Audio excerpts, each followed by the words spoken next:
اللهم صل على محمد اللهم صل عليه وسلم اللهم صل على محمد اللهم صل عليه وسلم اللهم صل على محمد اللهم صل عليه وسلم اللهم صل على محمد اللهم صل عليه وسلم اللهم صل على محمد اللهم صل عليه وسلم اللهم صل على محمد اللهم صل عليه وسلم اللهم صل على محمد اللهم صل عليه وسلم اللهم صل على محمد يا ربي صل عليه وسلم أستغفر الله أستغفر الله أستغفر الله أستغفر الله أستغفر الله أستغفر الله أستغفر الله أستغفر الله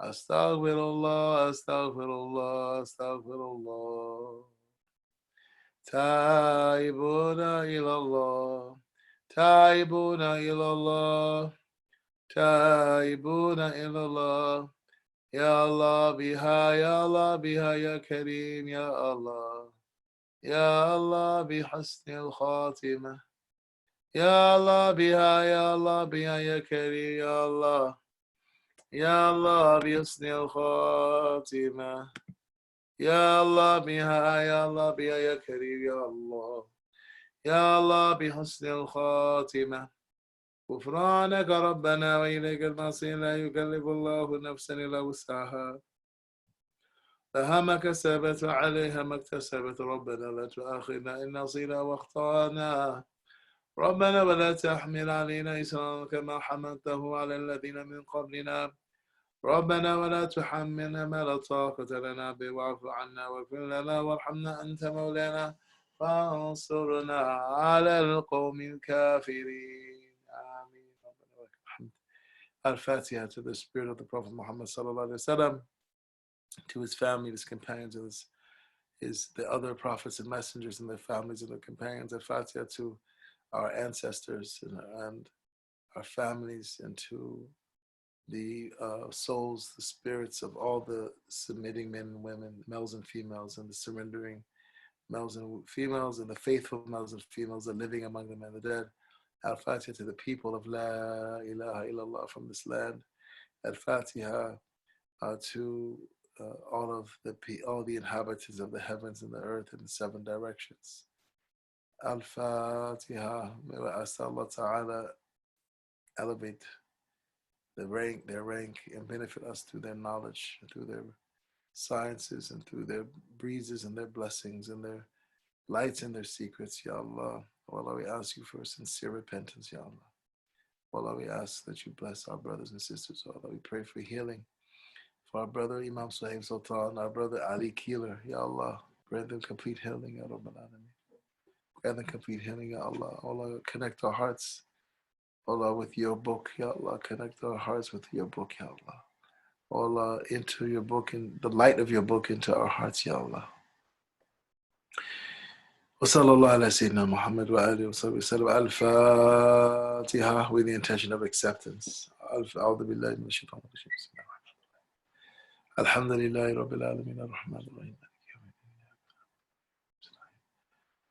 اهدنا الصراط المستقيم صراط الذين أنعمت عليهم ولا الضالين. آمين آمين آمين. Alhamdulillah. Assalamu alaikum again, dear brothers and sisters. And let's see here.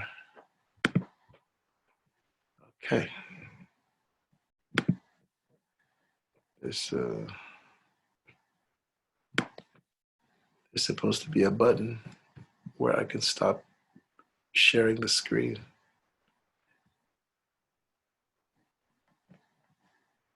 Am I still sharing my screen? Can someone let me know? Are you seeing my screen, or is that? Bismillah. Bismillah. What is going on? I don't see my chat screen. Okay, you see my face. Okay. Okay. Did you all see the screen at all? La ilaha illallah. Okay. Ya Latif. I must be tired. I thought it was I shared it. Astaghfirullah.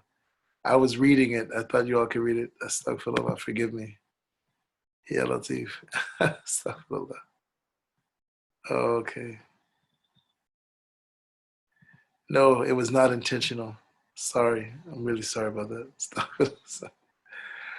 Ya Latif. Okay. All right. Okay. Bismillah. Okay, inshallah, that won't happen again. Tayyib. Okay, Bismillah. Before we begin, the reason why I don't have my cave virtual background is I want to share just a few books. So we talked yesterday about character, how the keys to good character, and the key to good character is being patient and compassionate with those with bad character, right? And I was looking in my library, and this is a book. Again, it's called "Dealing with Difficult People," right? Dealing with difficult people. It's a really, really good book. 24 lessons for bringing out the best in everyone. It's called "Dealing with Difficult People." 24 lessons for bringing out the best in everyone.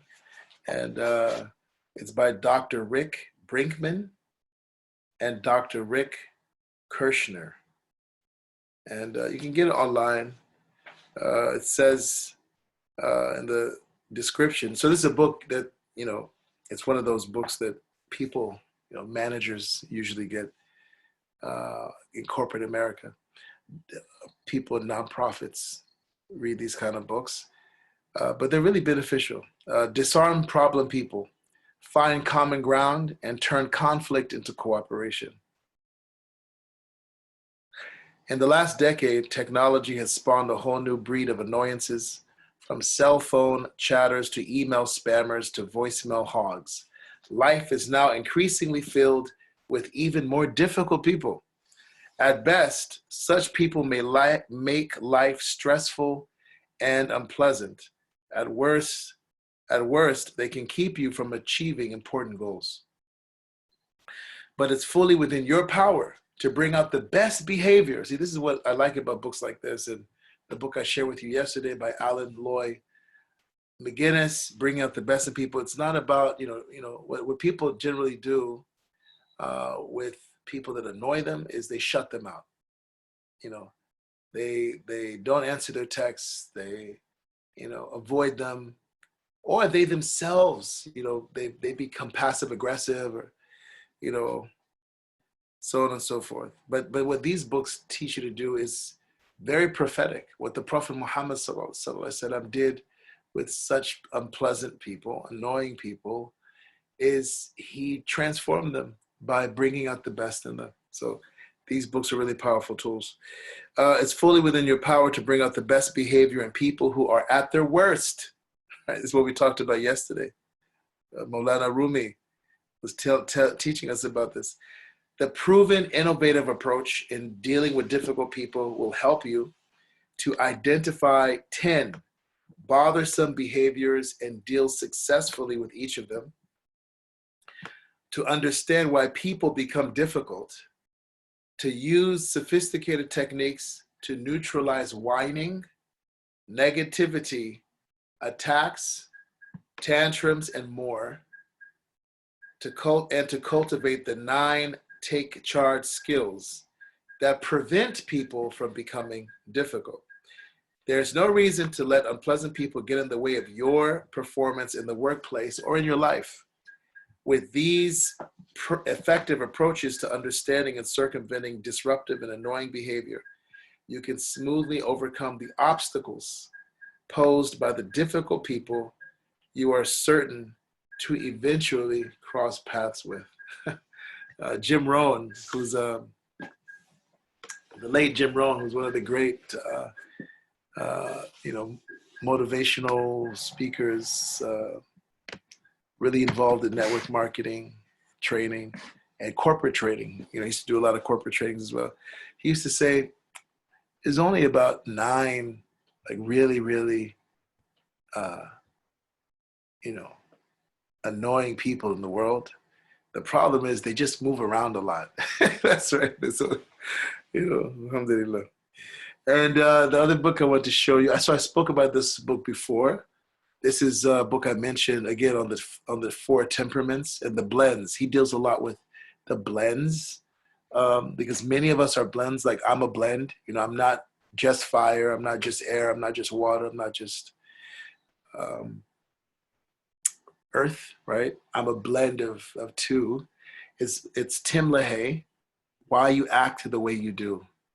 So I'm not sure if you're seeing this on my screen. It looks backwards, so I don't know if it flips it around, but more than 250,000 of these have been sold.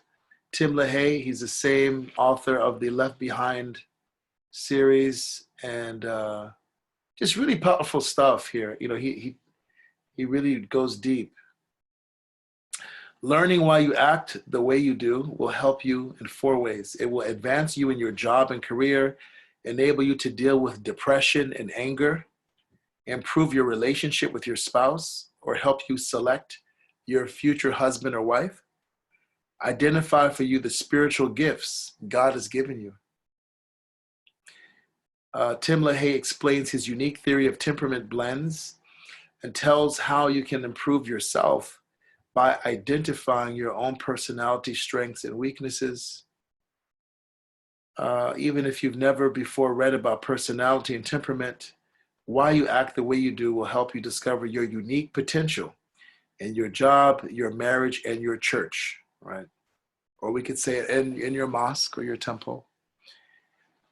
So yeah, really good book. I've benefited from a lot, and I encourage couples, right?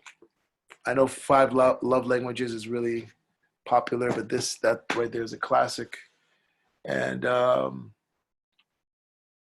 my father had this book. I'm sure so many of you have it and you've read it. How to Make Friends and Influence People, right? Really good book, right? And it's not about manipulation, right? It's really the same kind of, spirit as how dealing with difficult people. It's, really like a lot of people don't know how to make friends. A lot of people don't know how to be friendly.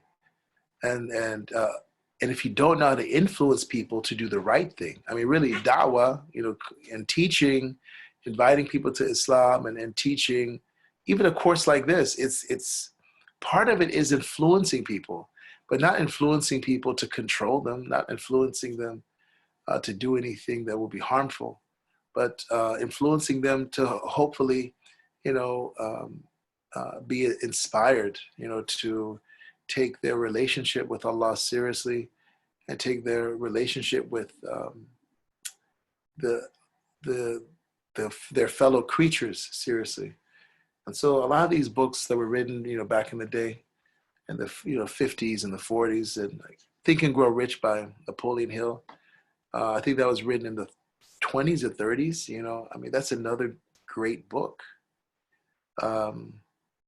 He even has, in some of the editions, he even has a chapter about Prophet Muhammad sallallahu alaihi wasallam. The edition I have, there's a chapter, The Last Great Prophet, and it's about Prophet Muhammad sallallahu alaihi wasallam. It's amazing, right? Think and Grow Rich. And again, you hear the title and you might think, okay, this is a book about how to get rich quick. No, it's a book about character. I mean, really, it's a book about what they call neuro-linguistic programming, affirmations. Not exactly like dhikr, but it's a similar idea of repetition and verbal repetition, and just skills for disciplining yourself, right? And his point is, think and grow rich, not work and grow rich, but if you change your mindset, you can change your life. And there's one written for African Americans. Those of you that are African American, called Think and Grow Rich, A Black Choice, by Dr.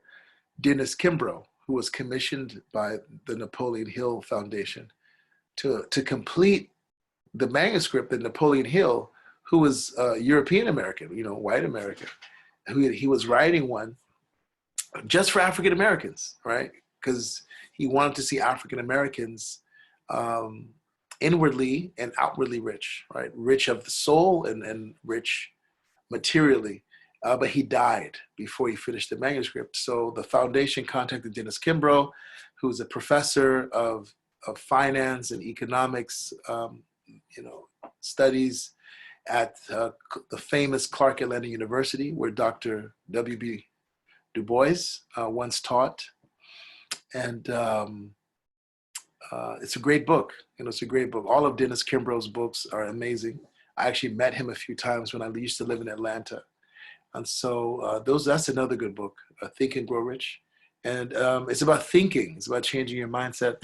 The last book I wanted to share with you, for those of you, we're kind of ending getting close to the end of this course. For those of you who are interested in studying more deeply the teachings of Rumi, I highly recommend this work. It's called Listen. And I'm sure by now, those of you who've been with this course from the very beginning of the month of Ramadan, you know why it's called Listen, right? Anyone know? Anyone want to guess why it's called Listen? Let's see who's been taking notes, paying attention. Yes, persistence. Thank you, brother. You're absolutely right. Persistence and positive thinking. First and foremost about yourself, right? So it's hard work, persistence, but also having a positive mindset. Anyone want to say why it's called Listen, or the book's called Listen? Anybody? Going once, going twice. So it's called Listen because that's the first word of the, thank you. Exactly. The Methnawi starts with listen. Yes. Bishno, listen. And he's always saying, be silent, right? Listen, be silent. Those are like two recurring words. And this is just the first volume of the Mesnawi. It's not the entire Mesnawi. The Mesnawi, which is, if you're joining us for the first time, it's an epic mystical poem. If you have read the Iliad, when you're in Homer, when you were in high school or college, it's or Paradise Lost by John Milton, for example, which again is an amazing poem, which he dictated. He was blind when he wrote that, right? I mean, that poem is amazing, right? The fact that he produced that as a blind man just shows you, what the human being can do with the help of God. So this book, Listen, is a commentary on the first volume. And yes, I will in a moment. And Zainab Mujahid. And it's a commentary by a scholar, which is what I love about it. And the scholar's name is Kenan Rifai. Kenan Rifai, a very Turkish name, right? So Sheikh Kenan Rifai. It was translated by Victoria Holbrook. Victoria Holbrook. So it's called Listen. You can get it on Amazon, and then it's a really the translation is good, and it's just an amazing work. I hope they translate his commentary on I think all 6 volumes. Dr. William Chittick has endorsed it on the back. Dr. Omid Safi, who's also teaching a Rumi course this Ramadan. There's 3 Rumi courses going on this Ramadan, which I'm just really happy about. There's the one that I've been sharing with you, Dr. Omid Safi, who's at Duke, and my friend Ahmed James, the renowned poet, spoken word poet, published poet as well, who's known by his stage name, Baraka Blue. He's also been doing a course on Rumi. So I hope that these courses increase. I really want to see more and more and more Muslims familiar, with his teachings and his writings, I think it will make us better human beings. I think more people who are not Muslim appreciate and love Rumi than Muslims, and at least in the West. I'm not talking about Iran or India or Pakistan or Turkey. I mean here in the United States, right? So, and probably the same thing goes for Europe. Let's see. Omid Safi says, I'm not going to read all of these. There's even a endorsement blurb by Sister Camille Helminski and Sheikh Kabir Helminski. And, both of them, Sheikh Kabir Helminski and Camille, they're both white American Muslims. And Sheikh Kabir is a sheikh in the Mevlevi path that Rumi, you could say he initiated, he started. It was really codified by his son, Sultan Velad, right? But Sheikh Kabir is an actual sheikh who has an isnad, who has silsila, a chain of teachers and transmission that goes back to Maulana Rumi, right? And so I'll read what Dr. Omid says. He says, for all of us Rumi lovers who have adored Rumi's sublime poetry, here is the answer to our prayers: a rich, profound, and yet accessible commentary on Rumi's masterpiece, the Mesnavi. And it is a masterpiece. It's a shame that it's not taught, at least, in excerpts in high schools and colleges, as part of English literature. I mean, we study the Iliad. Why am I studying, it's a Greek epic poem. Why am I studying a Greek epic poem in my English language arts class? Why? Because so much of American culture, Western culture, has roots in it. And you could also make the same case for the Mesnavi. I mean, the spirituality of Rumi, that influenced Europe, and it influenced the West in a number of ways. And anyway, so it's a shame, but hopefully we'll see this in our public schools someday, and private schools, and even our Islamic private schools, I hope. So he says, the lovely translation by the superb scholar Victoria Holbrook of Kinan Rifa'i stands out as the definitive English language commentary on Rumi's writings. Kinan Rifa'i stands as an heir to the Ottoman wisdom of Sufism, yet is fully situated as a modern being whose sensitivities make this commentary a bridge between our world and the world of Rumi. It's true. Yeah, I mean, I used to teach this at the masjid I served at when I lived in Atlanta, the Medina Institute. I used to teach it after Isha. Even as Rumi's own being and writings bridge earth and heaven, drink it with heart and soul. And Sheikh Kabir, he says, Rumi's Mesnavi is a monument of spiritual wisdom, a roadmap for the soul, a cleansing for the heart. He is absolutely right. An illumination for the spirit. It is a blessing to have a companion like the respected Kinan Rifa'i when entering the paradise of the Mesnavi.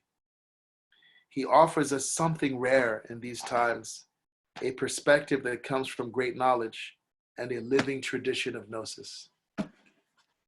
So, highly recommend it. And I think that's it. Those are my book recommendations. And alhamdulillah, let's see. Rumi starts with Master. Okay, mashallah. Dr. Safi was on Zoom today before yesterday talking about Rumi along with Imam Zayd. Great, mashallah. Is that recorded, Brother Suhail? If so, please let me know. Okay, I shall look forward to that, Brother Asad. Okay, good. Okay, bismillah. So today, let's go straight into today's lesson. Okay.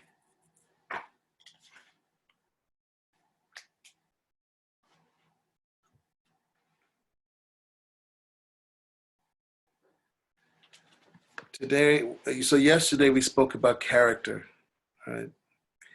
And today, okay, I'm going to let you all choose.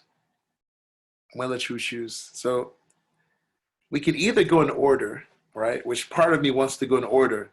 And the next passage in order is called The Law, the Way, and the Ultimate Truth. And it is a summary of what Islam is, and we've kind of talked about this, if you remember the class where I spoke about how Islam is composed of four components: um, the sacred law, spirituality, metaphysical, truths, and direct experiential knowledge and of the divine presence, of the presence of God in your heart and through your heart in your life. And unfortunately, the way Islam has been taught at our Quran schools, I see some of my people from Nigeria, some of my relatives are with us today, the Makarantas, the Kitabs, the Maktabas, our Islamic schools, our weekend schools, and a lot of our mosques. The way Islam is taught, it's not holistic. They just teach law for the most part. They watch the kittens, please. They teach law, and that's it.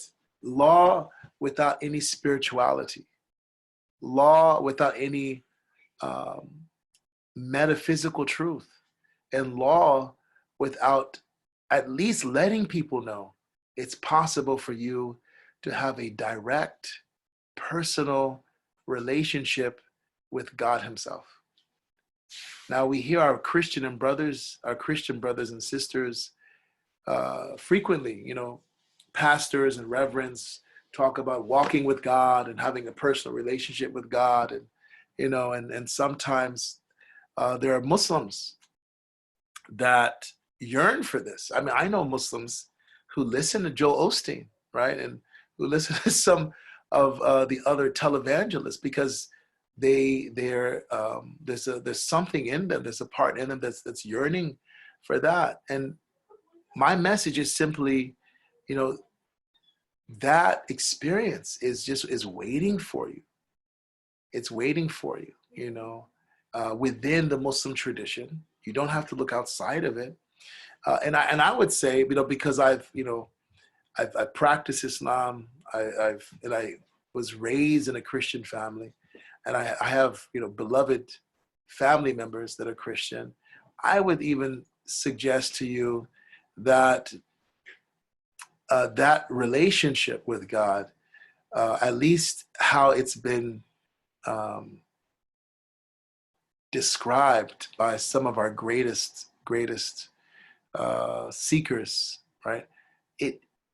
I would suggest that it's actually much deeper because in the Muslim tradition, because of the access we have to the final revelation, right? To the final revelation.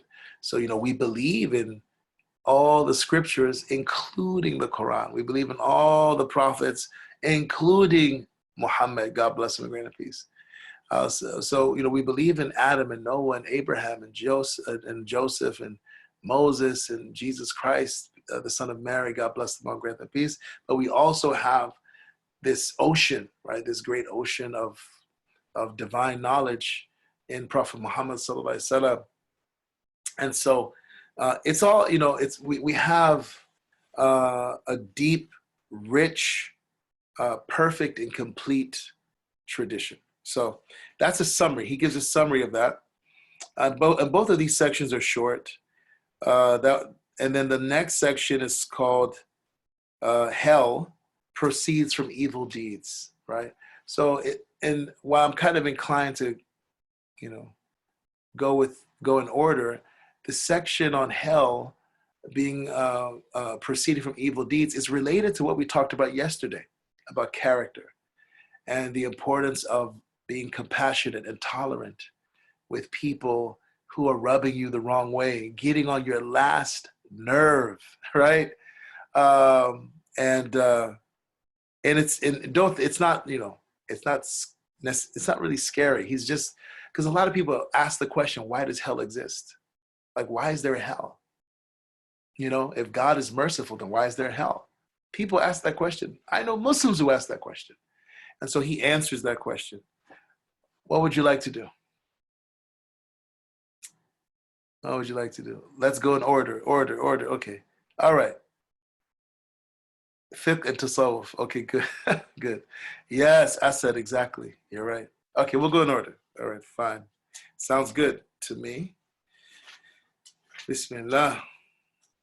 So this is from the section titled Faith and Wisdom. The Deen of Islam from Within. Faith and Wisdom, the Deen of Islam from Within. Faith is Iman, right?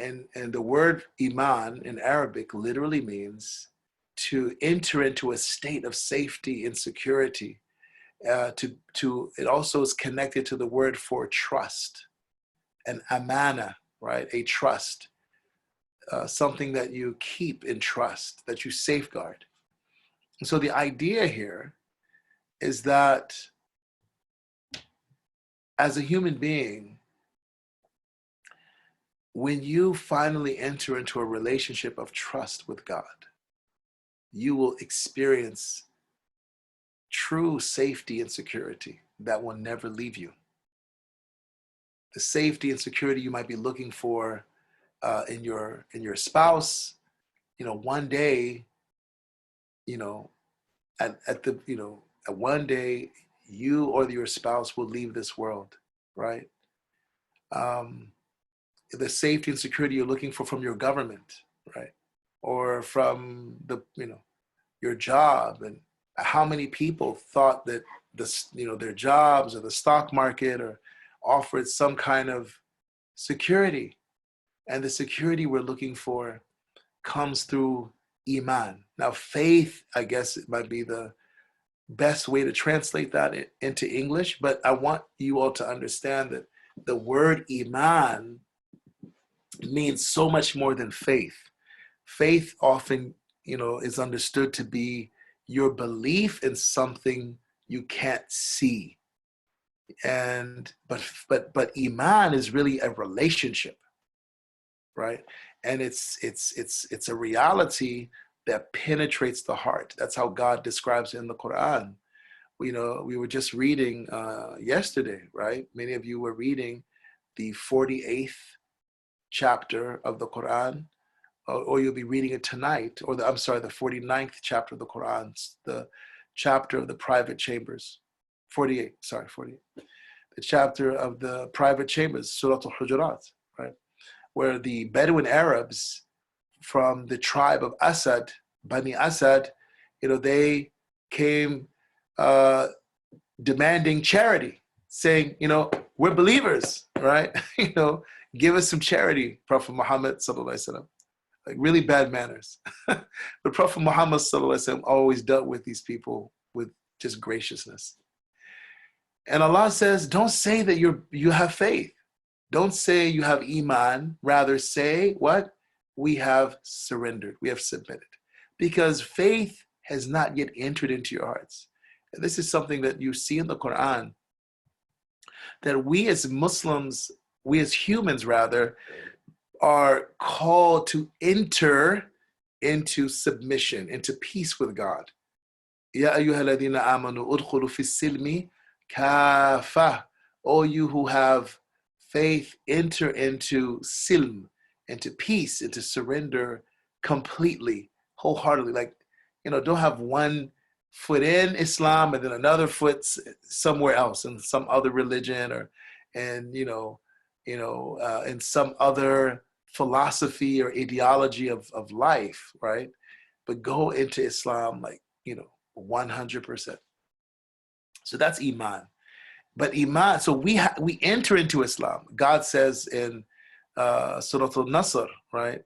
One of the shorter chapters of the Quran, in the last section, the last part of the Quran, إذا جاء النصر الله والفتح ورأيت الناس يدخلون في دين الله أفواجا. when the victory, when the help of God comes and the opening, the peaceful victory, and you see multitudes of people entering into the way of God, the deen of God, the faith of God, in droves, right? So again, there's this idea of you enter into Islam, but faith must enter into you. And another proof to substantiate that is the miraculous night journey of Prophet Muhammad sallallahu alaihi wasallam. Before he was taken from Mecca to Jerusalem by Angel Gabriel and then ascended into the heavens.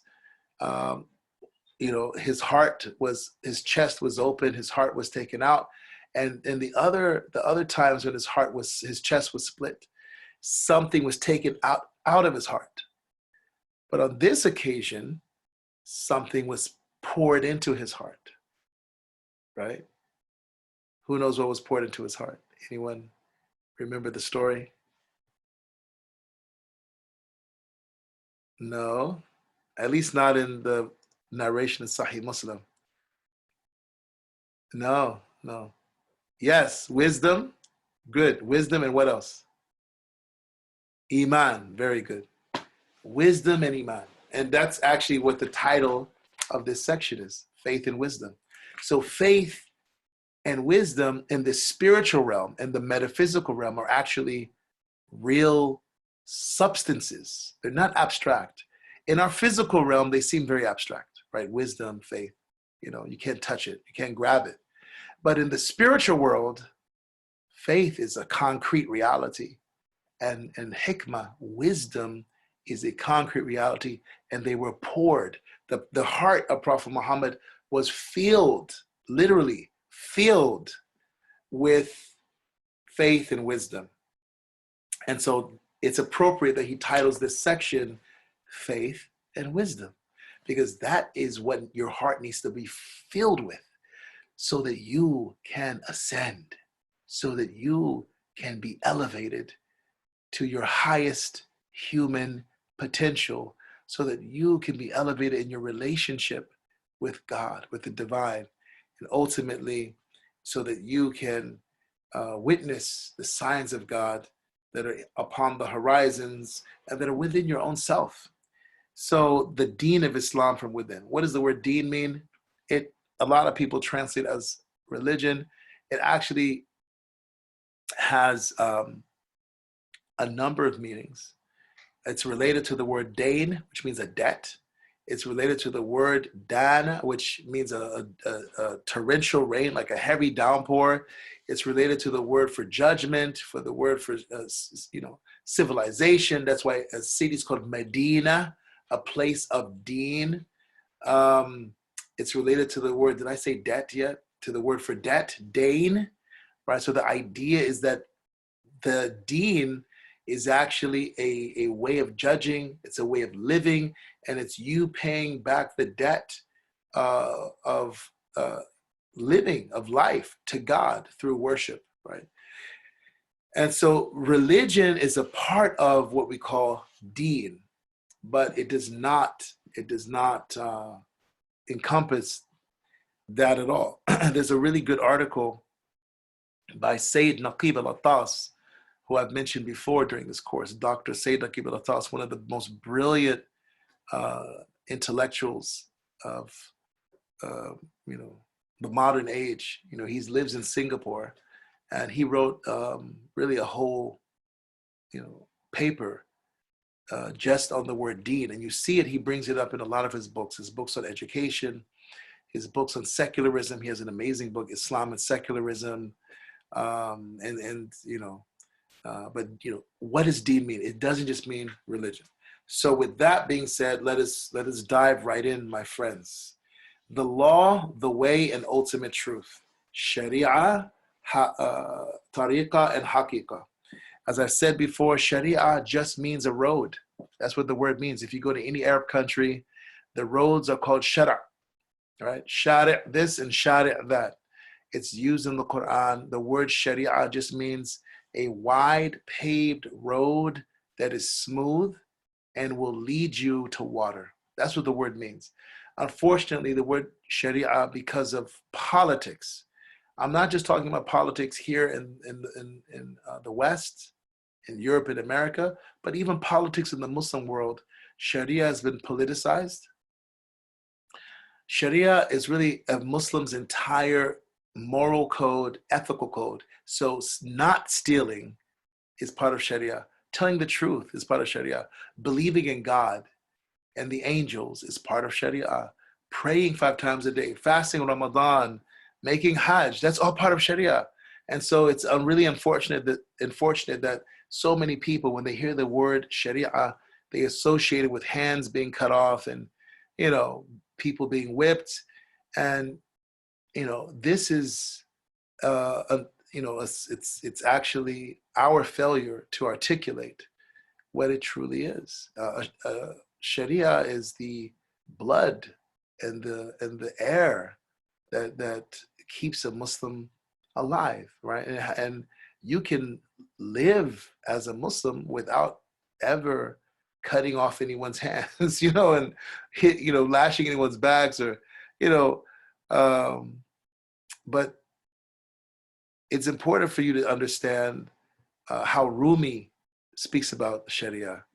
But I want you all to, be very clear, right? That Sharia is really, it's a moral code.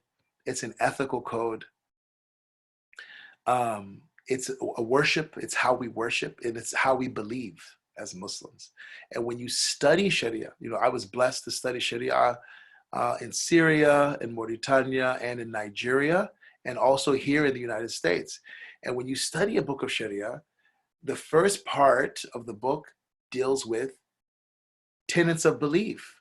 It deals with theology. And then that takes, about, maybe 10%, right, of the book. And then the next part of the book, maybe 30%, 40% of the book deals with worship. Yeah, worship. And then the next, 50% of the book, maybe more, right, deals with socioeconomic transactions. The vast majority of Sharia law is marriage law, divorce law, inheritance law, civil law, contracts, business law, right? Gift giving, right? The law of, laws that relate to stuff that we don't really have here in the United States or in England, Europe. If you lose something, what are the rules for returning it to its owner? The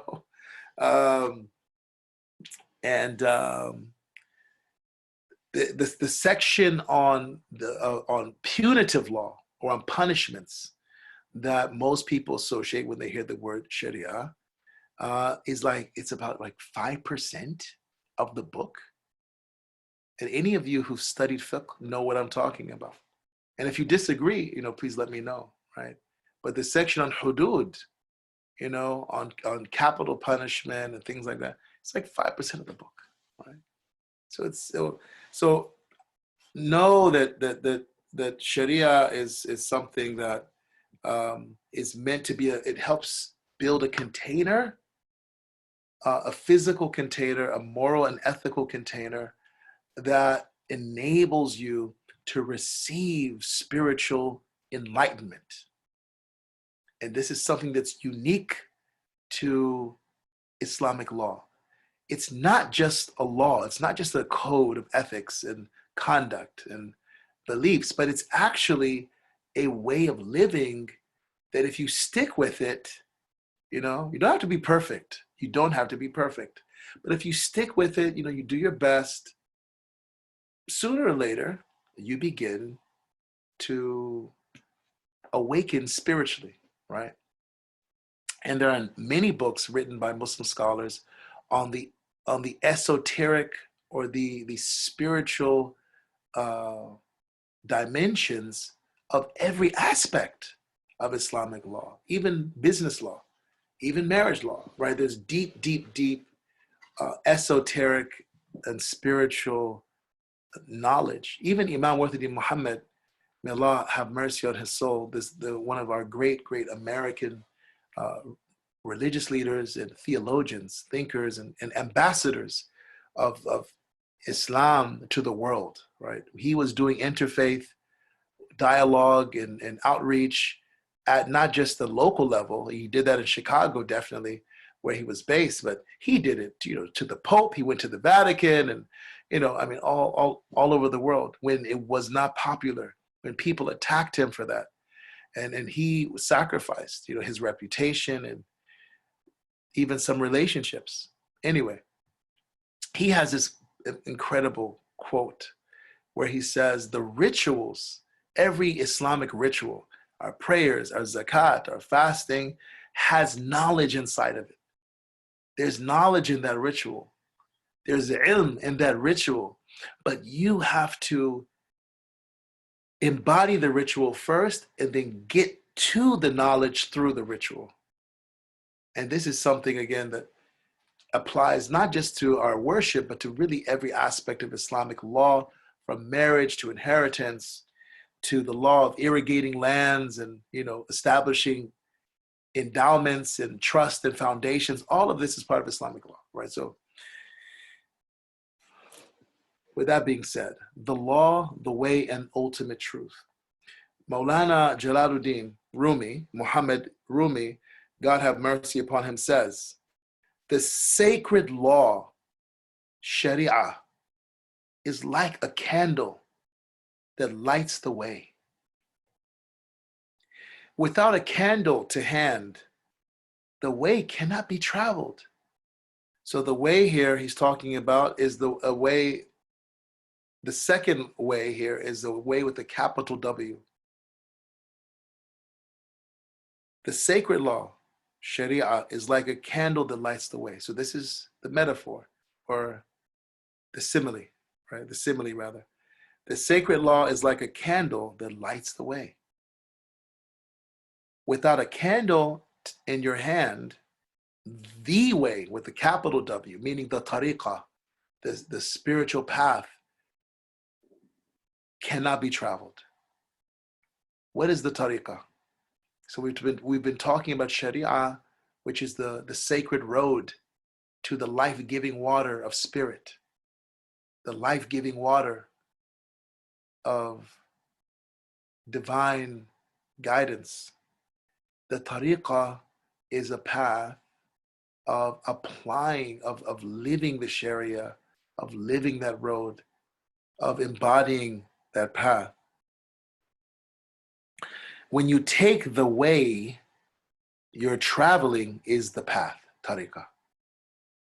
When you reach the destination, that is the truth, haqiqah. So that's the similitude he gives us. You have to go on this path, but you can't go on the path because it's dark. And so in order to walk on this path, the tariqah, you need a light. You need a candle. That candle that lights up the path for you is the Sharia. It's all the rules and the regulations and, the do's and the don'ts, right? But the do's and don'ts are not haphazard. They're well designed and they're very gracious and very merciful. Islamic law is much, much, much, much, much more flexible and lenient than Jewish law, for example, right? I have friends who are rabbis. I mean, we talk about this stuff. Islamic law is much, much more easy, for people to follow. He goes on to say, so in short, the law is like learning alchemy from a teacher or a book. We talked about alchemy before. It's the ancestor of the modern science of chemistry. Alchemy was a science practiced in medieval times that was based on learning ways to transform base metals into precious metals, lead into gold, right? Copper into silver, into mercury, things like that. Um, and some of it had merits, and some of it was just quackery, as they would call it. But alchemists were like the chemists of our in those times, like the chemists of our times. So he says, in short, the law or Sharia is like learning alchemy from a teacher or a book. The path, tariqah, is like using tinctures and rubbing copper against the alchemical stone, kimya. Sharia is learning from a teacher. Tariqah is applying. And so there are lots of Muslims, right, and people of other religions who they have the knowledge of their religion, of their faith in their heads, right? But they don't live it. They don't practice it. They're a Muslim in name. And because they're just a Muslim in name, they're not reaping the benefits. And there are tremendous health benefits to actually, applying the faith in your life. There are tremendous emotional benefits. There are mental benefits. And of course, there are spiritual benefits to actually living your life as a Muslim, as opposed to just saying I'm Muslim, but there's really no difference between you and anyone else who's just living a, secular humanist modern life, right?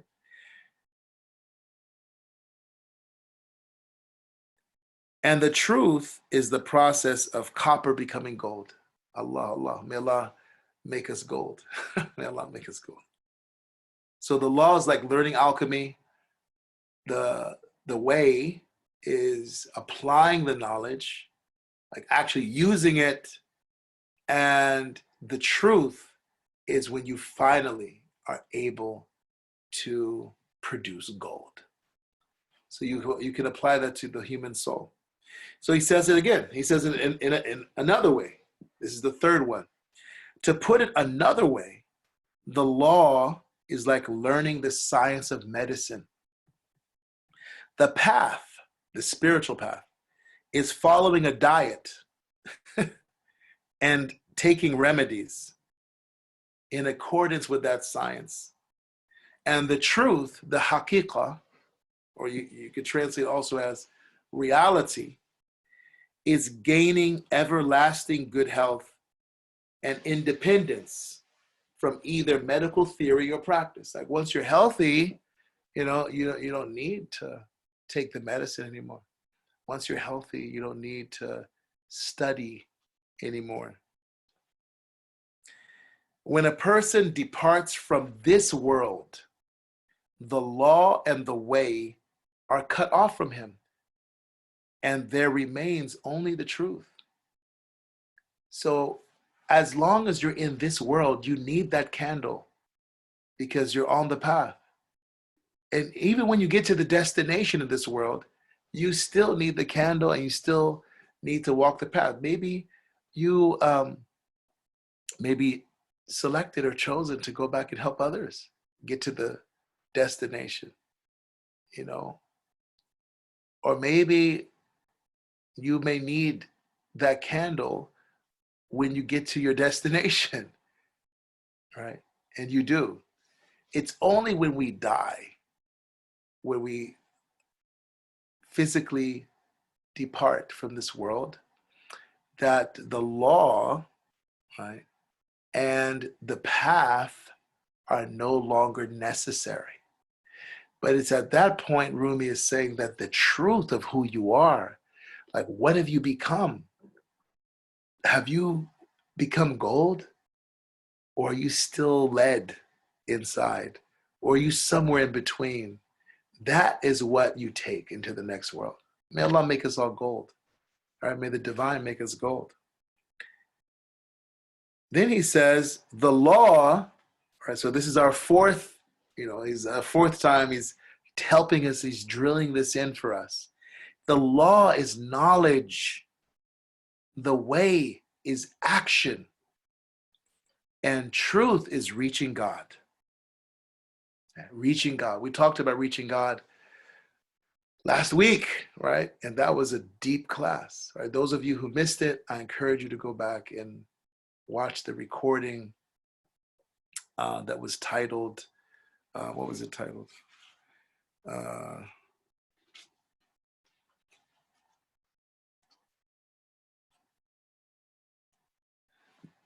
Daily Devotions and Spiritual Stations. Yeah, watch that recording. I don't remember what episode that was. I can look it up here on my phone. I encourage you to watch that because it gives you a very clear understanding of what it means to reach God, right? It's not just, like New Age. Okay, it was class 22. Yeah, class 22. So if you missed that, go back to that one and watch it. So he says, the law is knowledge, the way is action, and the truth is reaching God, meaning the knowledge of God, meaning becoming aware intimately of the presence of the divine, of God, of the eternal presence of the divine. And know that God is outside, let me dial that back. God is independent of time and space. And so to reach God, you too must travel beyond time and space, right? And so this is what he's talking about. Like that is the haqiqah, that is the truth, right? So whoever looks ahead to meeting with his Lord, let him act righteously and associate no one in the worship of his Lord.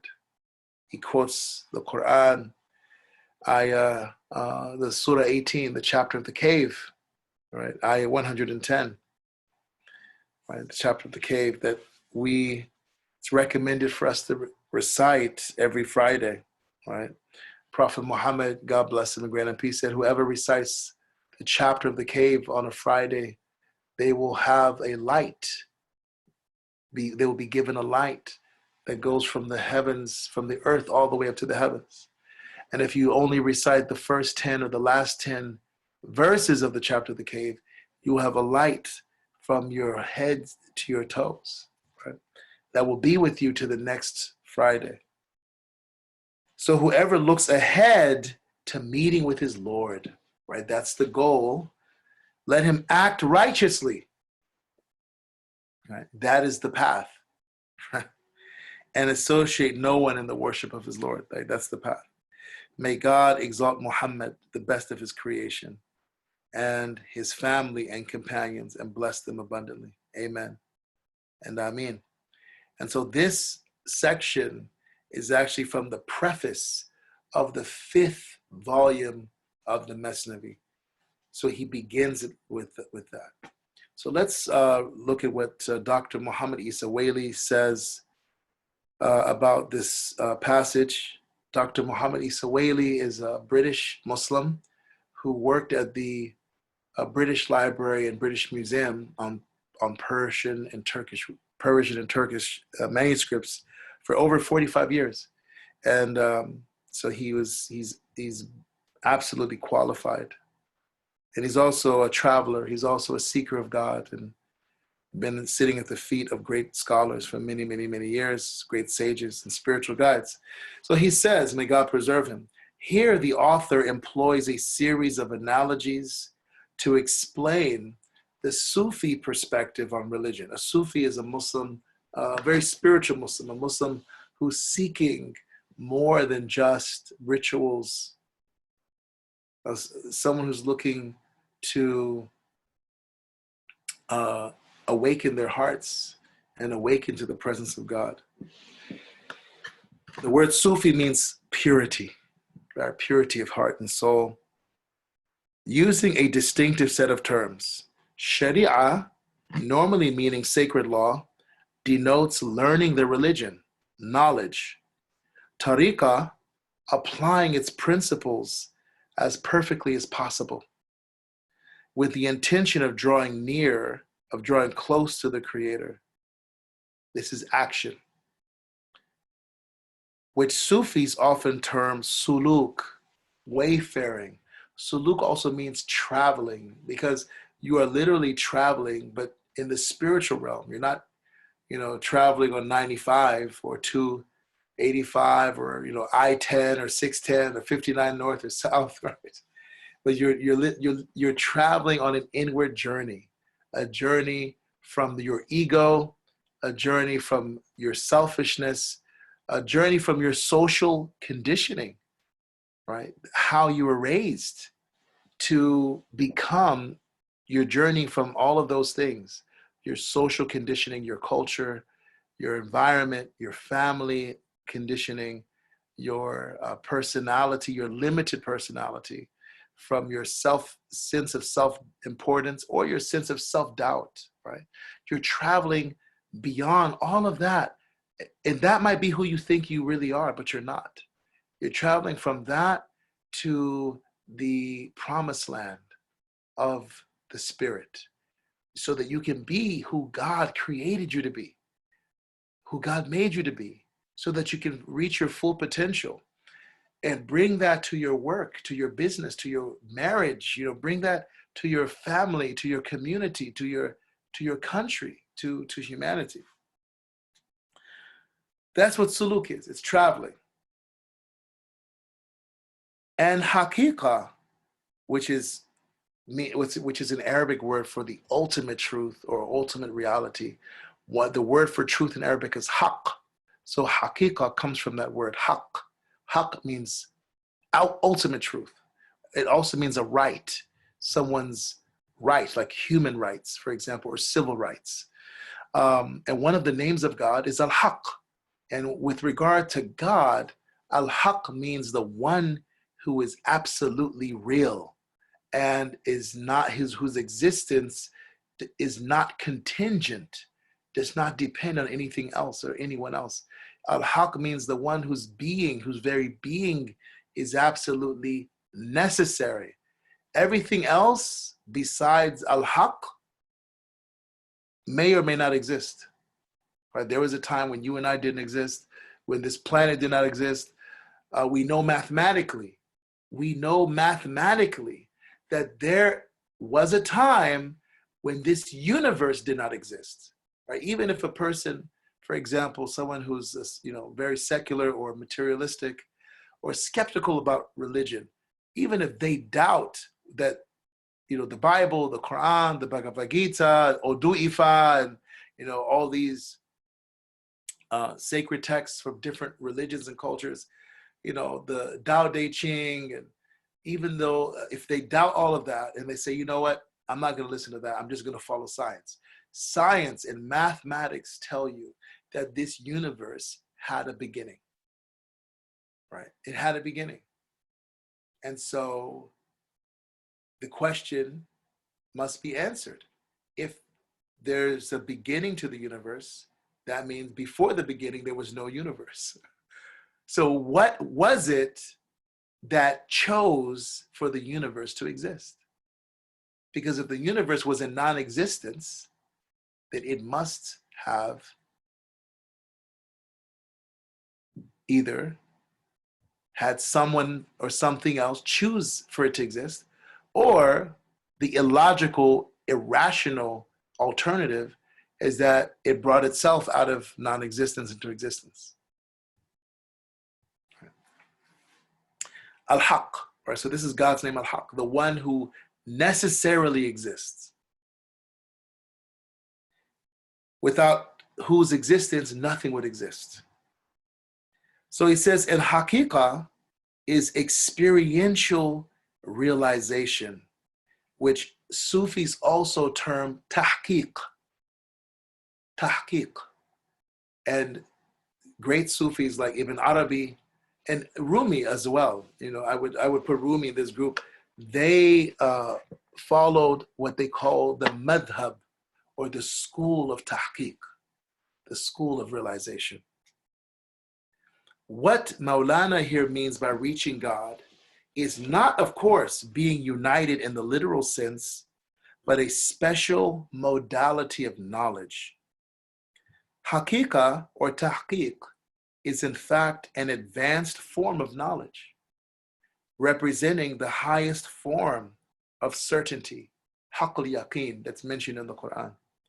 So from the wayfarer's viewpoint, the path to God, the absolute truth, al-haqq, is a journey from distance to nearness, from ignorance to knowledge, from theory to certainty, and I would add, from creation to the creator, right, to the presence of the creator.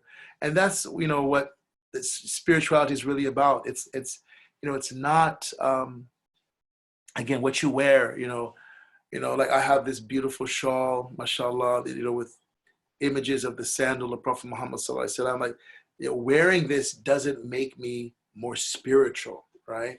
What you wear, or the, quoting Rumi on your Facebook, post, and that's not what makes you spiritual, right?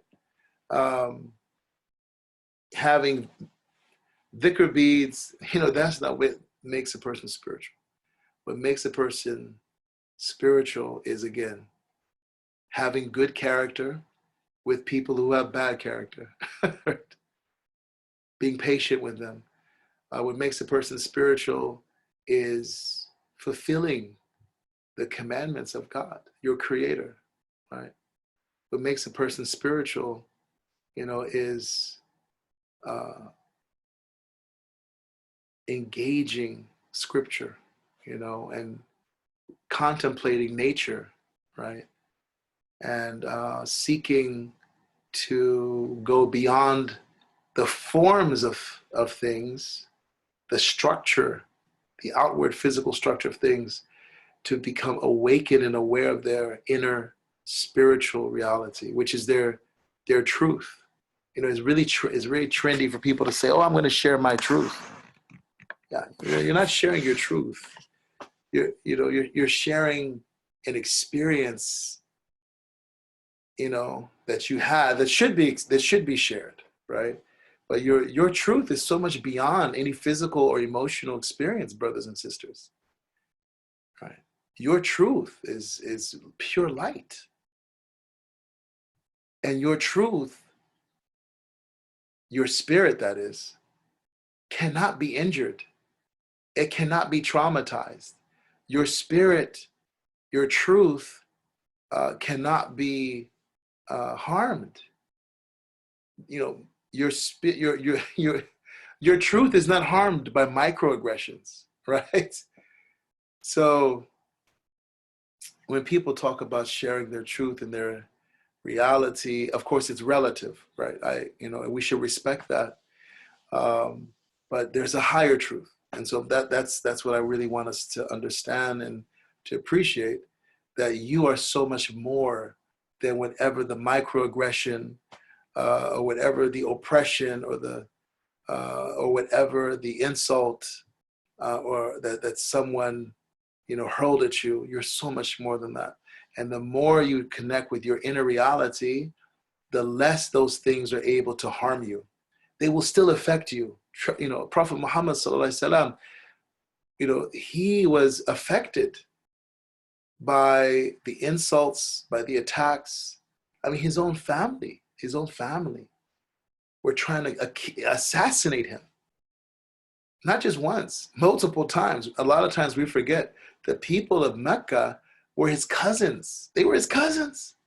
Quraysh was, and Khuzaymah and Kinana, and they were just one big super tribe, right? And so he was hard. He was hurt. He was hurt, and he really wanted good for them. And ultimately, many of them did embrace him in his message after, fighting him for 20 plus years, after assaulting him, and, but because he was centered in his truth, because he was anchored in his reality, a reality that's beyond the physical, beyond the emotional, beyond the psychological, he was able, first of all, even though, he bled, even though he lost, teeth, even though he had, physical scars from that opposition, he didn't have any emotional scars, right? He didn't have any psychological scars because of how solidly he was anchored in spirit. And when his people finally came around to accepting him, because he was anchored in spirit, he had no resentment. Even though he had lost, his beloved wife, Khadija. Many scholars say as a result of the boycott, and she basically starved to death.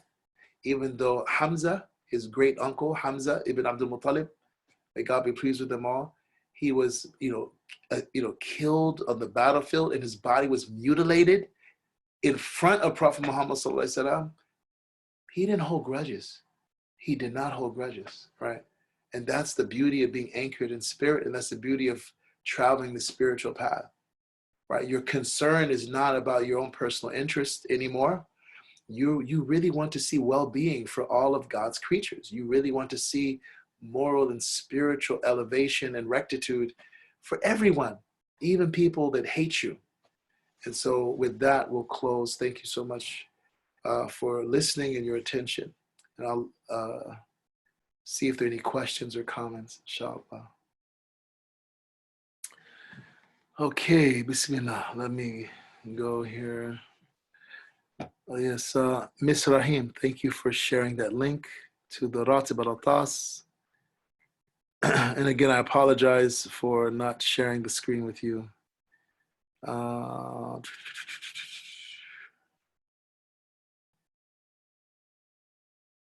Yeah, so Brother Asad mentioned the statement of Imam Malik on fiqh and tasawwuf. So what's that statement? Basically, Imam Malik is reported to have said that he said, whoever gains knowledge of faith and practice, tafaqqaha, right? But doesn't gain knowledge of self, of spiritual purification, tasawwuf, then they will be corrupt. Right. In Arabic, he said, "Man tafaqqaha wa ma tasawwafa faqad tafassaqa." Whoever gains outward knowledge of faith and practice as a Muslim, right? And you can apply this to any religion, really, whether you're Christian, Jewish, Baha'i, Sikh, Hindu.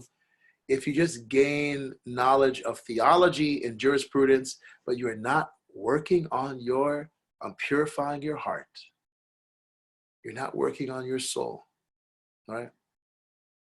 Hopefully with the help of a spiritual mentor, teacher, or at least a community of other people that are focused on that, he says, tafassaqa, you'll become morally corrupt because you'll have all this theoretical knowledge of how you should behave, but you don't have the discipline and the accountability and the support. I mean, we don't realize how much we need each other. Maybe now after this stay-at-home order, we do realize how much we need each other as human beings. One of the words for human in Arabic is insan. And as many of you know, the word insan, one of its meanings, it has three basic meanings. So one of its meanings is uns, right? It's connected to intimacy. Social intimacy it's like air for human beings. Like we need that, And the other meanings are related to forgetfulness, right? Nisyan. And then the other meanings related to swinging back and forth, right? Which describes a lot of human beings. We swing back and forth, from one thing to the next, from one extreme to another, like a pendulum.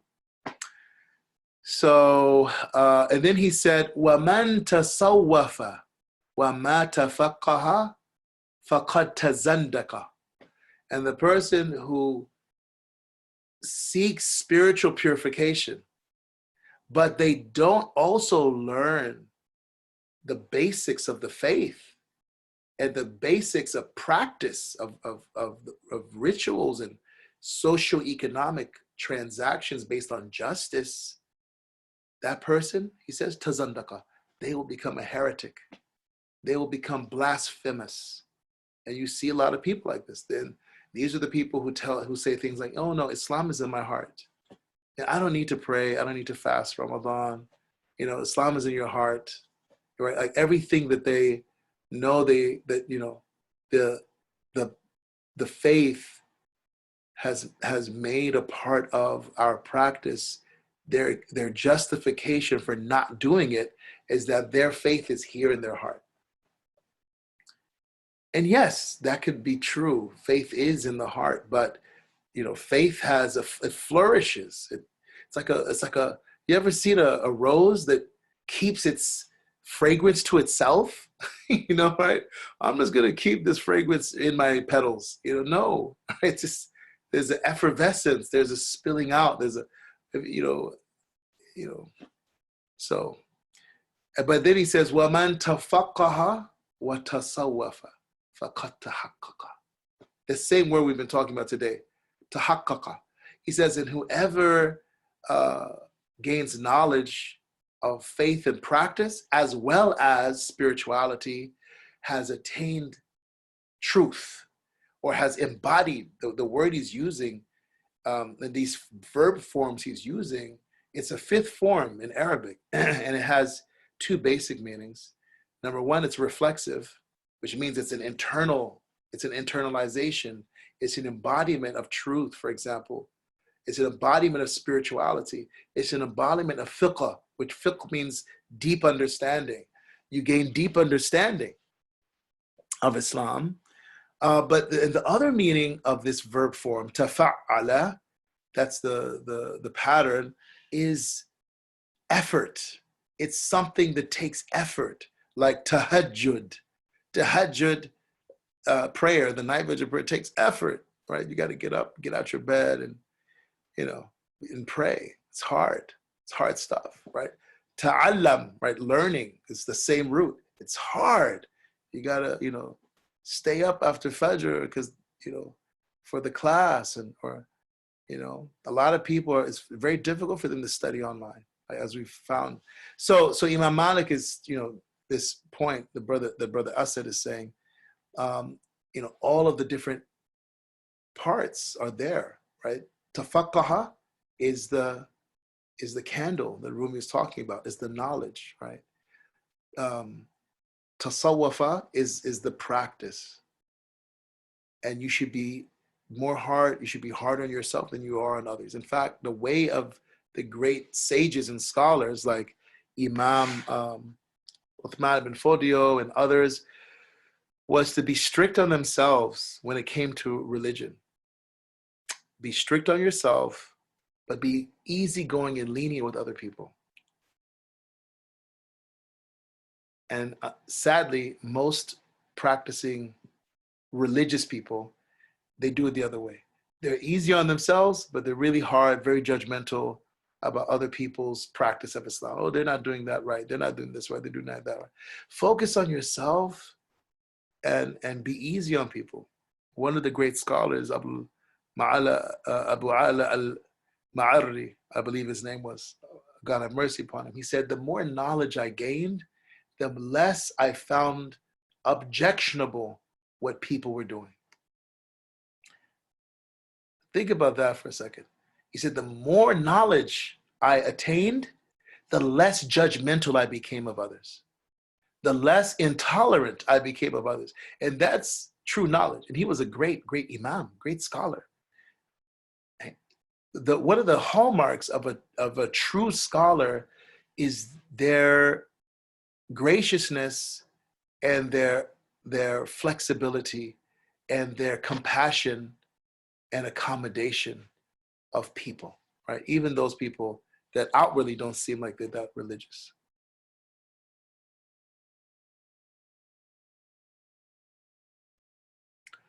Okay. There's a question here from Zainab Mujahid. I just call you Zainab Mujahid because I'm not sure who's writing the question. Since there's ultimately one true reality, do we all, not just Muslims, share the same reality?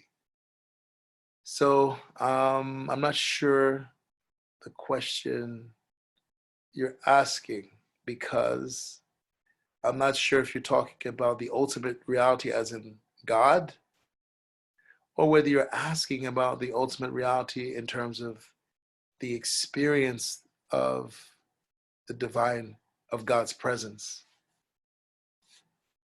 So, so if it's the former, no. So the question was, right, there's no other reality than God. Absolutely. God is the only reality. But when you say share, I'm not sure what you mean by, so we don't share God, right?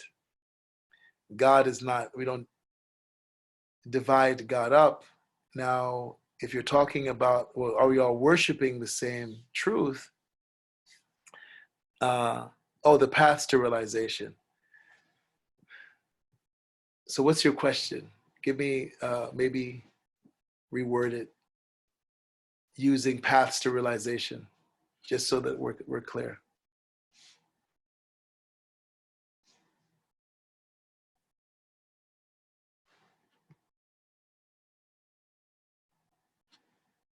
Okay, while you're writing that, I'm going to go to another question, unless it pops up in the next few seconds. Okay, can an Orthodox Christian realize God the same way a Sufi can? So it depends, it, and this is what it depends on. Is that Orthodox Christian following and being true to the path that they have been shown, right? There are some Christians, and you can apply this to people of other religions, Hindus, Jews, Taoists, Buddhists, all they've ever known is their religion, right? And if they're sincere in practicing their religion, and when I say practicing their religion, I'm not talking about the institutionalized religion that they may have inherited from their parents. I'm talking about if someone's Christian, for example, are they really seeking to follow the way of Jesus Christ? Are they saying? All right, like that's the question. Are they really seeking to follow the way of Jesus Christ? Are they really seeking God? Or is their religious experience simply about the preservation of the traditions established by the religious institution that they are affiliated with? It is a big difference. And I have met some Christians who it's all about the institution, right? Just like I know Muslims, it's all about the institution. It's not about truth. It's not about what's right or wrong. It's not about it's just I'm a Muslim. I was born this way, and this is what we're supposed to do, and we have to defend this. This is how we've always done it, and we have to preserve it. And if someone insults the institution or attacks the institution, I will attack that person. I'll do whatever I can to safeguard the institution. But then I've met other Christians who it's not about the institution ultimately. It's about seeking God and following Jesus Christ. Peace and blessings be upon him. I've even met some Christians like this who don't believe Jesus is God, who don't believe Jesus is divine, who don't believe Jesus is the Son of God, right? And they're not aware, they haven't awakened to any truth of Islam yet, right? They haven't, been convinced intellectually. They haven't been exposed to Islam. They haven't had a spiritual experience that affirms the truth of Islam for them. So all they know is the path that they have. So I have been taught, and I believe that such a person who's being sincere in their path, according to what God has exposed them to and equipped them with, that person, such a person, if Allah chooses, he can, absolutely give them spiritual realization. Yeah. And Imam Ghazali, you know, he talks about this with regards to sanctification. I'm sorry, to salvation. Like someone who's not Muslim, you know, will they go to paradise? He says yes, if they've never been exposed to Islam, and all they know is what they've learned from their parents or their culture, their society, they're going to paradise, right? And a lot of Muslims have problems with that. Like when I share that with them, they're like, "What do you mean? I've been practicing Islam my whole life and messing up and falling down, and I don't even know if I'm going to paradise." But someone who's not Muslim, right? you know, who never heard about Islam, they get to go straight to paradise. Like, what's going on with that? So, and there are scholars like, of course, Sheikh Muhyiddin al-Arabi and Alama Tabatabai was a great Shia scholar, and others, who believe that, yeah, there can be people who are spiritually enlightened, spiritually awakened from other religions.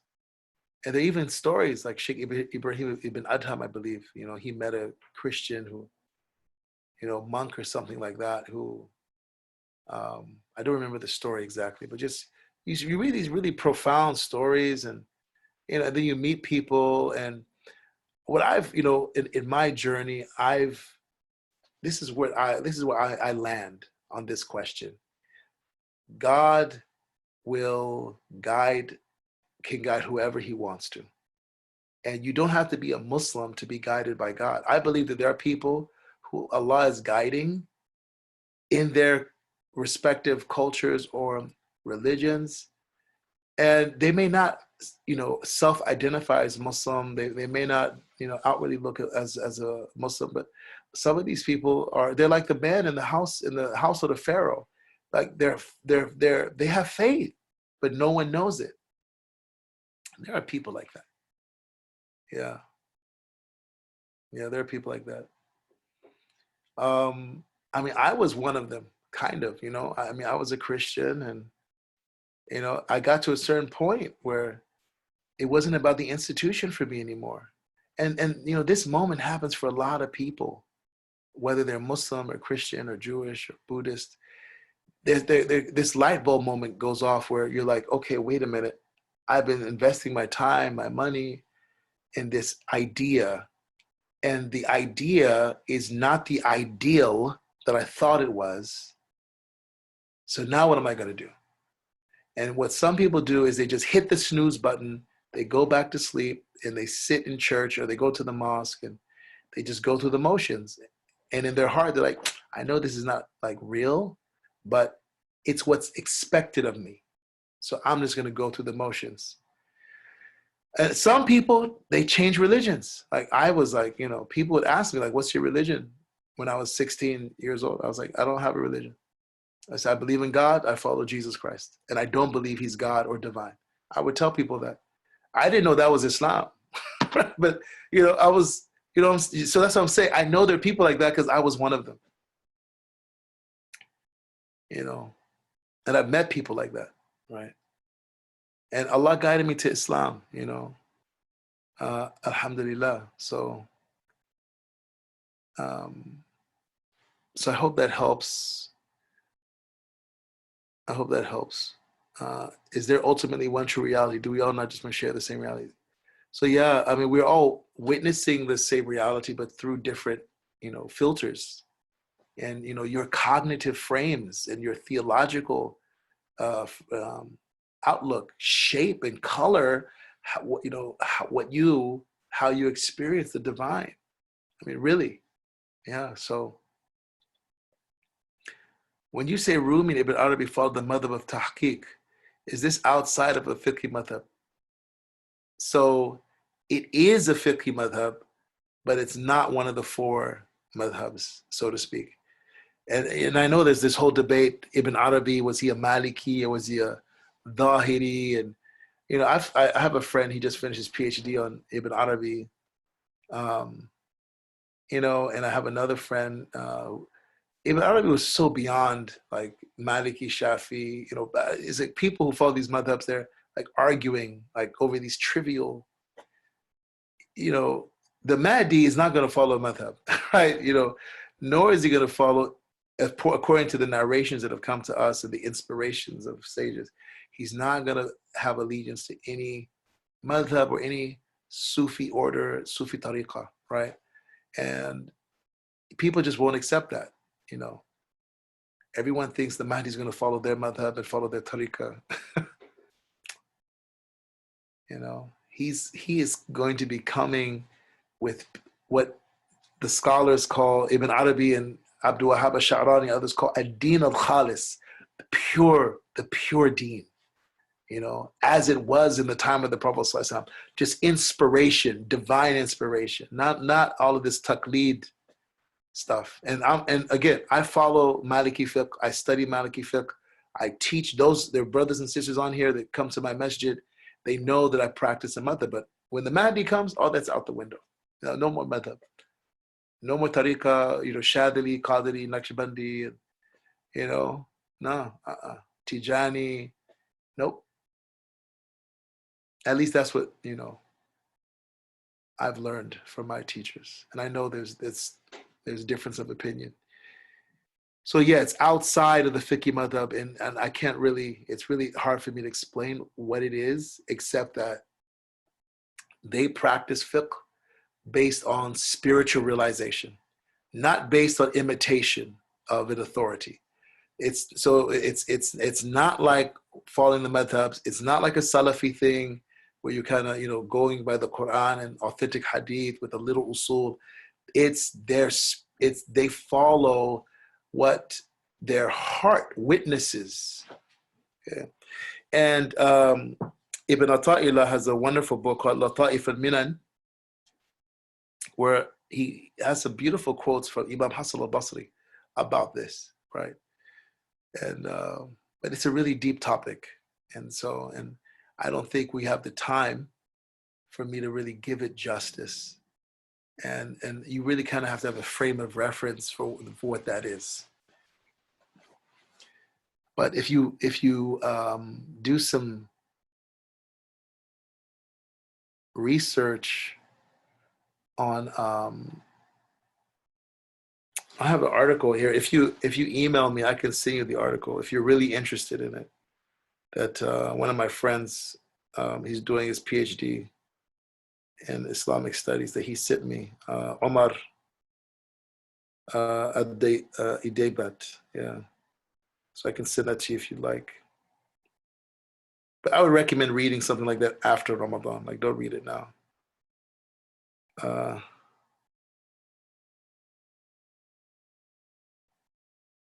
Yeah, okay.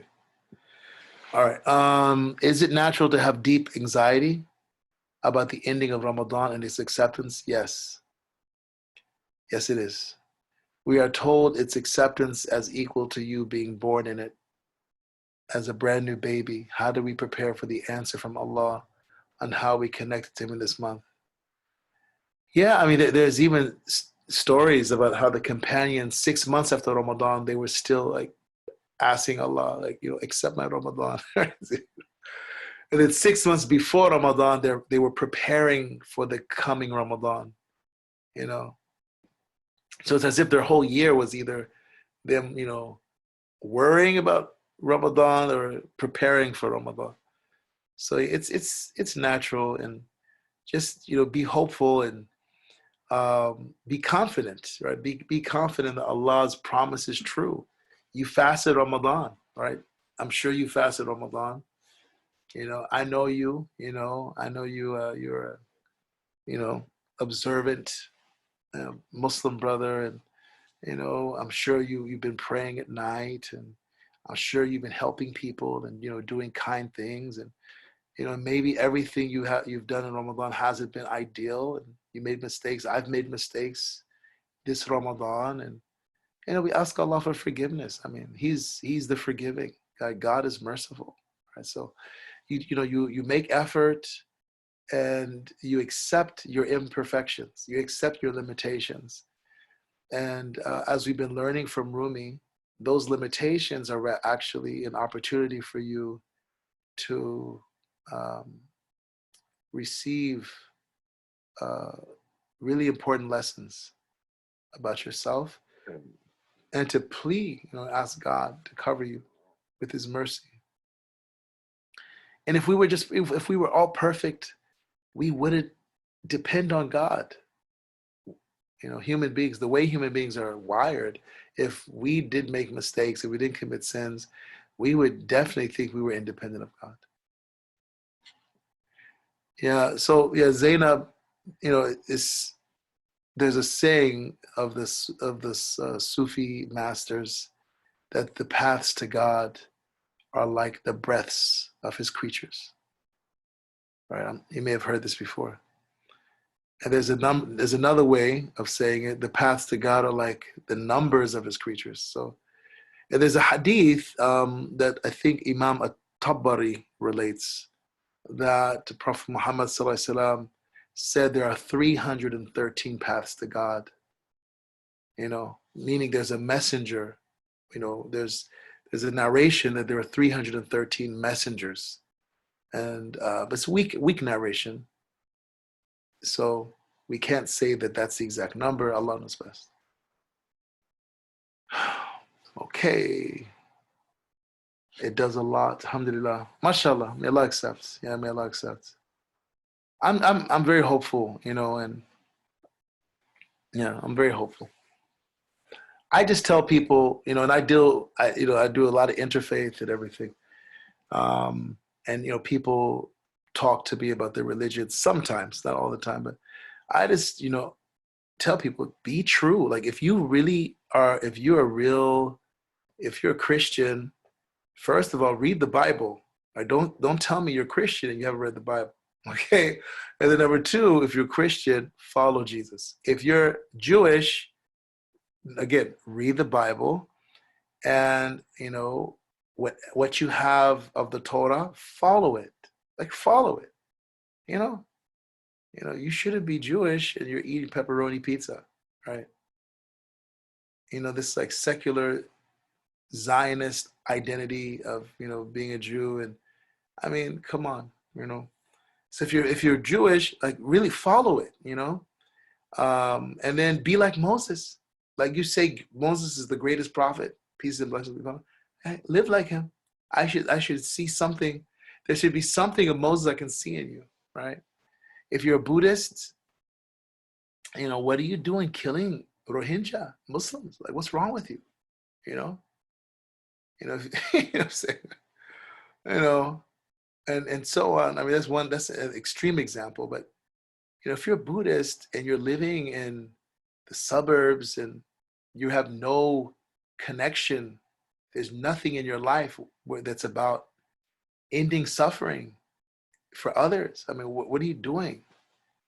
Now, sure, you're meditating, you got your yoga, you're doing all that stuff, and but so I mean, if you're really Buddhist, follow Buddha. I mean, follow him. And I believe, personally, any Christian who's truly following Jesus, alayhi salam, any Muslim, any Jew who's really following Musa and like really, really sincerely following him and seeking truth, I believe Allah will guide them to the Prophet Muhammad sallallahu alaihi wasallam in some form or fashion. Allah will guide them to Islam. And I've met people like that. I'm telling you, brothers and sisters, I've met this one guy I know. He's a Christian minister, but he told me, he's a Muslim. He said, I read the Quran. I go to Jumu'ah, I fast Ramadan, I do Salat. He told me. But he's working as a Christian. And from what I gathered from him, when he's serving in that space, he doesn't say anything that goes against Islam. Like he never says Jesus is the Son of God. He never tells people to, but again, don't ask me, I wouldn't do that, okay? But that's how he's, for whatever reason, that's how he's practicing. So, I just tell people, be true to whatever God has given you. If you grew up Christian and that's all you know and that's all you know to be true, then really practice real Christianity. Don't be Catholic, don't be Baptist. Be like Jesus, right? And alayhi salam.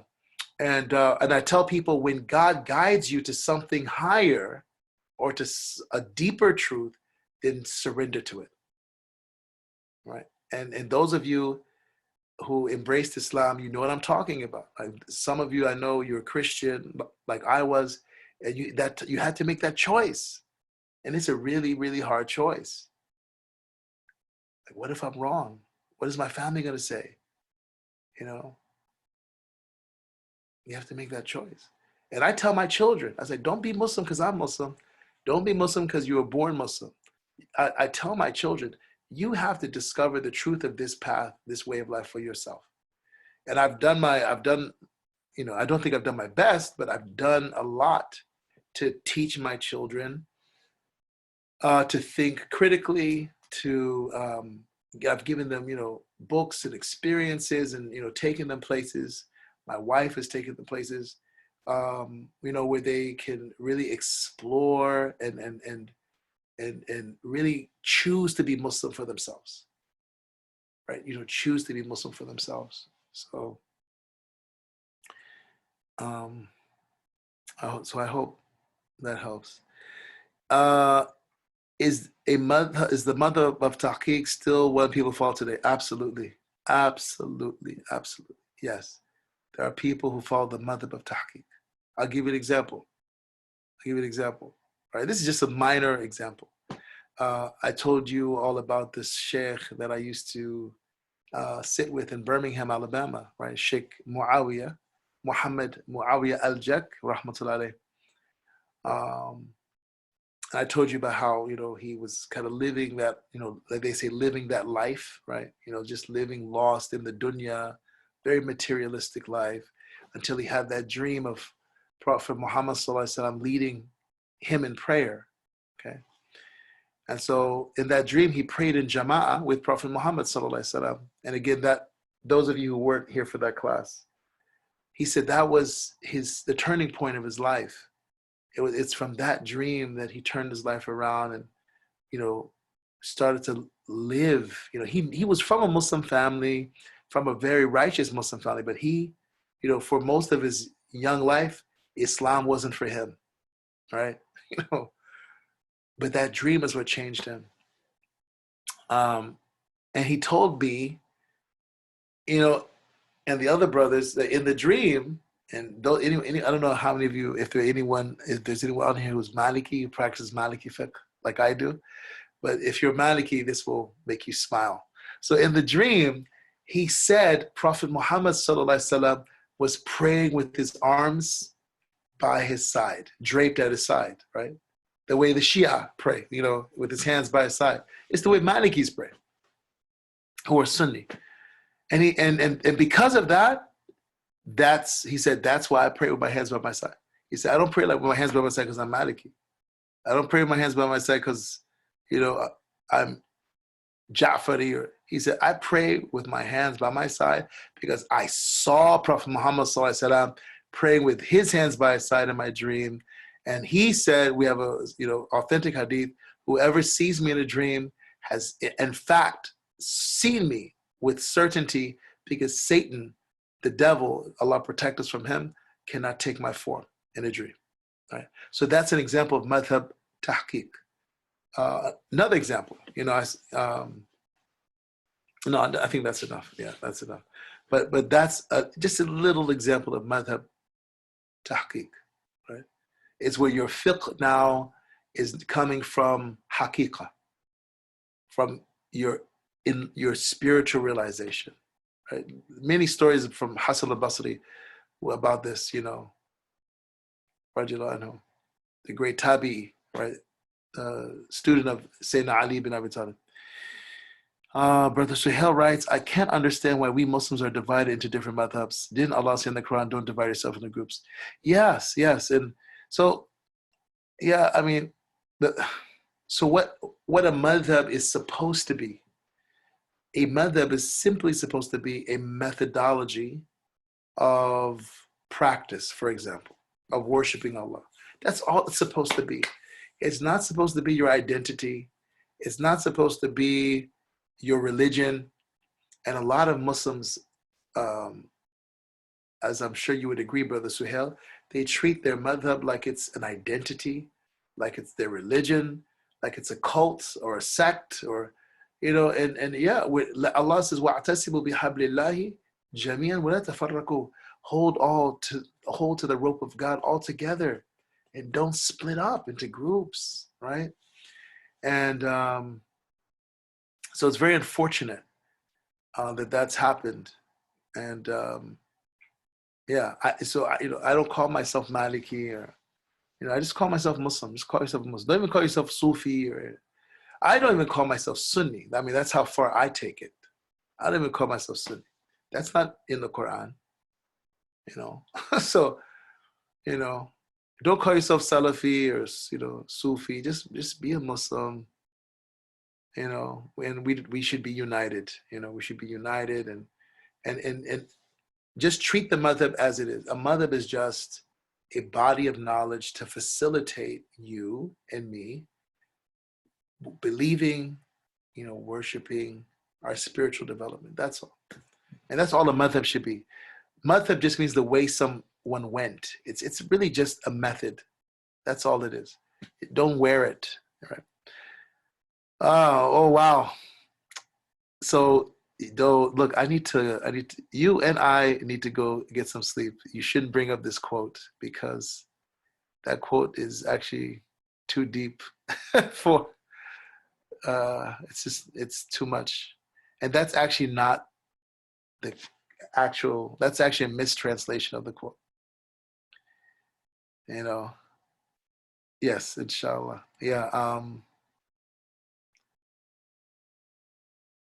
Yeah, this might understand the madhab's Rumi. I'll be on ideas around doing it right, doing this in field. I'll meet you there. Yeah. What? Yeah. Yeah. The quote is actually it's all the quote actually is mistranslated by Coleman Barks, I think. Coleman Barks. And his mistranslation doesn't even really give you a taste of what Rumi was talking about. What he actually is taught is this is from one of the quatrains, one of his rubaiyat. And I don't want to go into it because we just don't have time. It's just too much.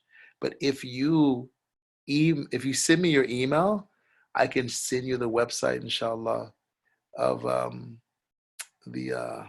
in fact, I'll just put my email here. I think I put it, you may already have it, imam.mendes at the Muslim Center. Yeah, it's just imam.mendes at the Muslim Center. So if you want the correct quote, just email me and I'll send it to you with the reference, with the Persian, everything, the Persian, the reference, transliteration, everything. Inshallah. And I sent that to Ms. Rahim. There we go. Okay. And with that, I think we're gonna. Okay. This copy and paste is not working. Okay. Okay. Okay. Let me just type it here. Okay, I think that's it, brothers and sisters. Barakallahu fiqh.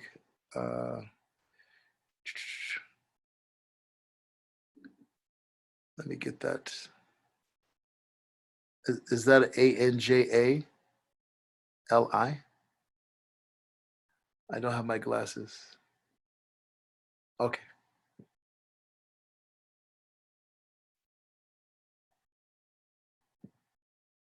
Okay. Okay, I'll send it to you right after we sign off, inshallah. And yeah, and I'm happy to explain it to you, because when I send it to you, I guarantee you're going to have questions. All right, unless you're already familiar with the knowledge or the experience he's talking about.